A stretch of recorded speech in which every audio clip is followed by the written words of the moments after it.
Google's Ray Kurzweil said this in his description of what's coming.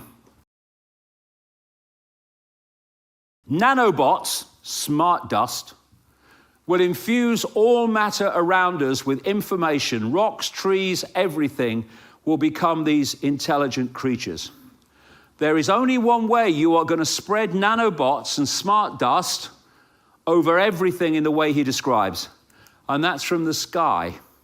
And that's why these chemtrails, not contrails, chemtrails, that come out the back of planes, they started appearing in the late 1990s, now they're freaking everywhere. My son Gareth took a picture this morning of them over Derby, and I see them all the time. I've been on the edge of the Kalahari Desert and seen them. They're everywhere. And instead of disappearing like contrails, they start to just pan out and pan out and pan out, and eventually they start coming down and cover everything in what they contain, which is many, many things, including nanotechnology, smart dust. And I have seen again and again a clear blue sky turned into a cloudy day just by watching planes crisscross the sky, pouring this shite out.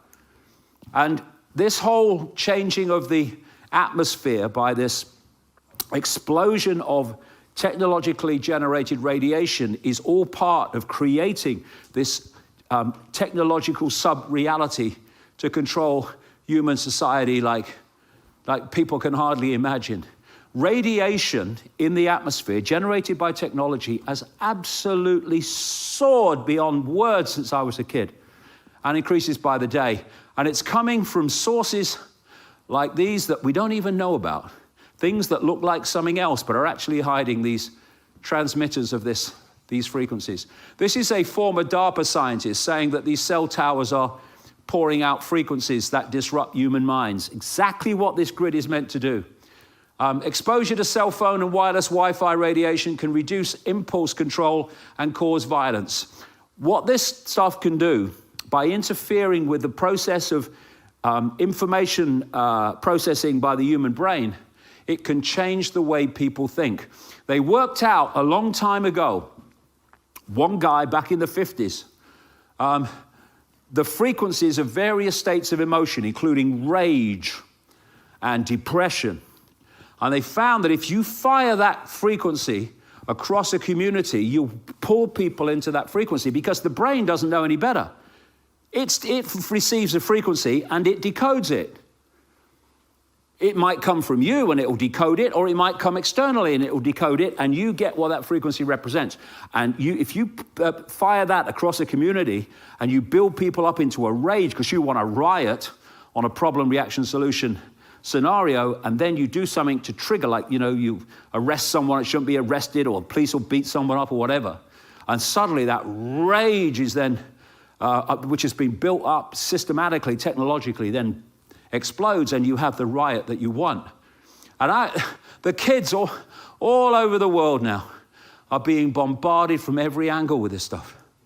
And because we are energetic, electromagnetic, on this level entities, anything that disrupts that disrupts us on every level. This is a guy called Michael Persinger, a neuroscientist at a university in Canada who was specialized in this subject for decades. He said, for the first time in our evolutionary history, we have generated an entire secondary, virtual, densely complex environment, an electromagnetic soup that essentially overlaps the human nervous system, which is what it was planned to do all along. And because of this technology, human concentration spans are plummeting. People find it harder and harder to read books because the books don't give them that electronic digital stimulation the brain becomes addicted to.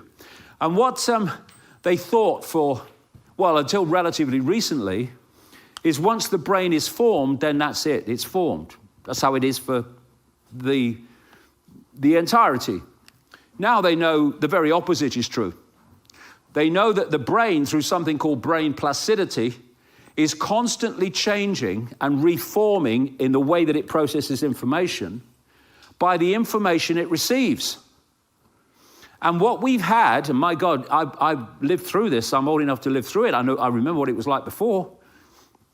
In a ridiculously short time, The brain has been absolutely deluged with information in forms it's never experienced before. And it is rewiring the brain. It's rewiring the brains of children. It's one of the reasons they're getting scrambled, and all this suicide stuff is coming through. And AI is also meant to take people's jobs away on an absolutely vast scale. When customers skip the cashier line, what happens to the nation's 3.6 million cashiers? As it says about America. But so many jobs are going to disappear and are beginning to disappear. Amazon announced something this week because of AI and technology taking over. And this is the scam. Remember this one. What will happen eventually is that the scale of job loss will be so fantastic. Do something, what are we going to do? And what will be planned is this, or a form of this. One, what we're going to do is we're going to give everyone basically money every week or every month. Everyone's going to get a guaranteed income. It won't be anything like what people could enjoy their life with, but everyone's going to have a guaranteed income. And a lot of people will say, "Phew, thank God, I've lost my job. There's no others. AI is taking it all." And they take the guaranteed income.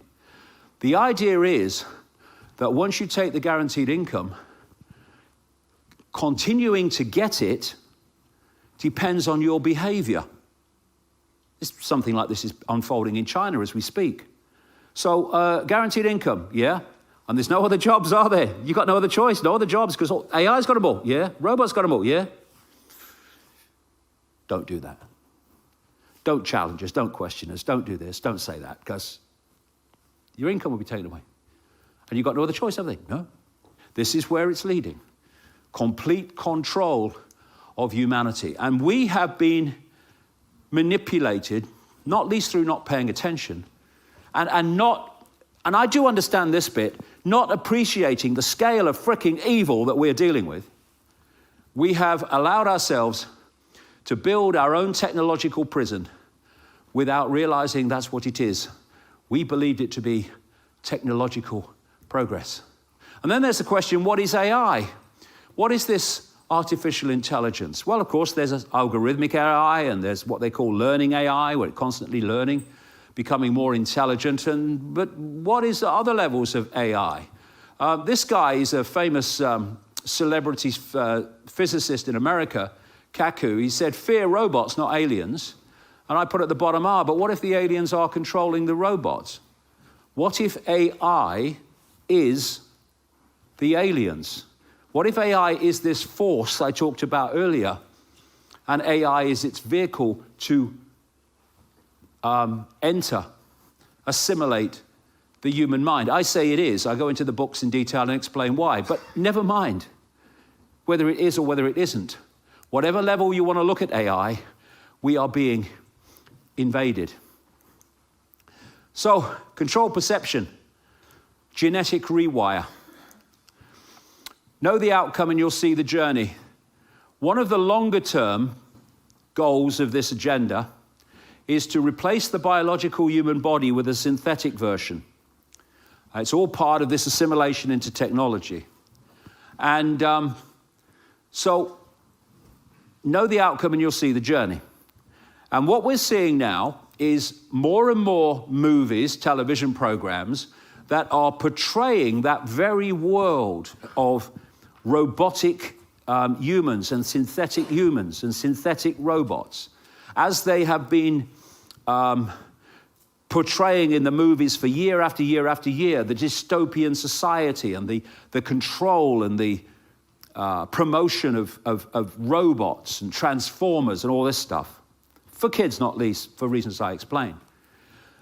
And what this is a psychological trick called preemptive programming. And it works like this. The society you want to take people into, even by the standards we're in now, is so massively different to where we are that very chasm of difference is a big resistance point for people. You want us to do what? You want to do what? So what you do is you bombard them with movies, programs, any kind of media you can that portrays the world you want them to go into, you want to take them into. And what you're doing is you're making the subconscious, and the conscious to an extent, familiar with this world you want to take them into. So when it starts to come in for real, that chasm of resistance is not the same, because in some way you are kind of familiar with it. You've been made familiar with it. And that's what's happening. And that process is preparing people for the coming synthetic human.